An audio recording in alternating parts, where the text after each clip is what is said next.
What's good, YouTube? Once again, it's Kennard Vernon Stewart here for the podcast. We're talking Auburn football. Go ahead and like the video, comment, and subscribe to the channel. And as always, it's great to be an Auburn Tiger, War Eagle. All right, so during the offseason, you kind of get a feel that there's going to be a lot of coaching changes, a lot of position coaches changing, especially when you have a situation where you have new offensive coordinators. You have personnel that actually leaves. When you look at Auburn's situation, with Marcus Woodson actually leaving Auburn to go to Florida State. Secondary coach that obviously leaves a vacancy in a very pivotal position for the Auburn Tigers. Woodson has actually held that position for a few years. The cornerbacks have performed relatively well under Woodson's guidance, along with Wesley McGriff, and you definitely want to get that spot filled. Now, Auburn did that by bringing Al Pogue basically back to Auburn. Auburn had Al Pogue on the staff in 2011, 2013. He's been around the Auburn program for quite some time.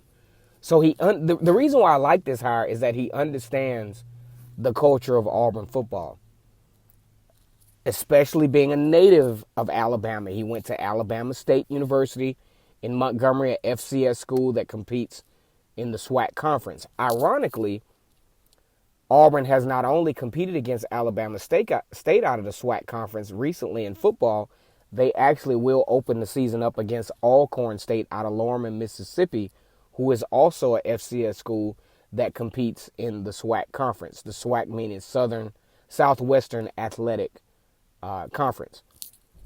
So, and oddly enough, the great Steve Air McNair went to college at Alcorn State, had a great career with the Tennessee Titans, so forth and so on.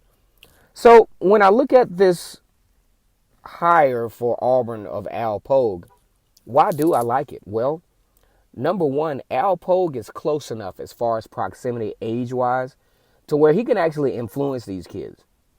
And you want to be in a situation where you're close enough to influence, but because of your experience, you're far enough to where you can actually inspire somebody.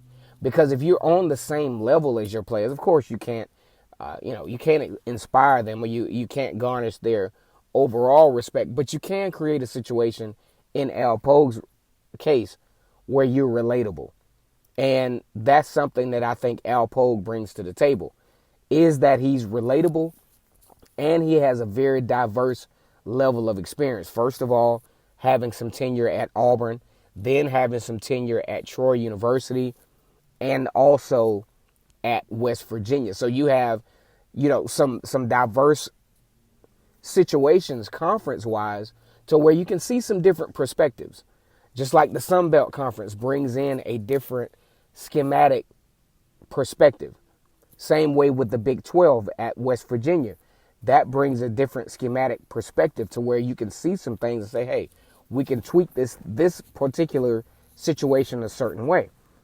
And then, of course, having the experience at Auburn and knowing the culture of Auburn University, I think could result in a win-win situation for the Tigers and Al Pogue. Once again, it's Kennard Vernon Stewart here for the podcast. I just want you to understand the significance of hires like these.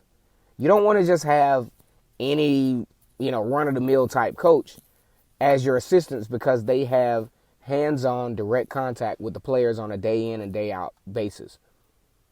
Like the video, comment, and subscribe to the channel. And as always, it's great to be an Auburn Tiger, War Eagle.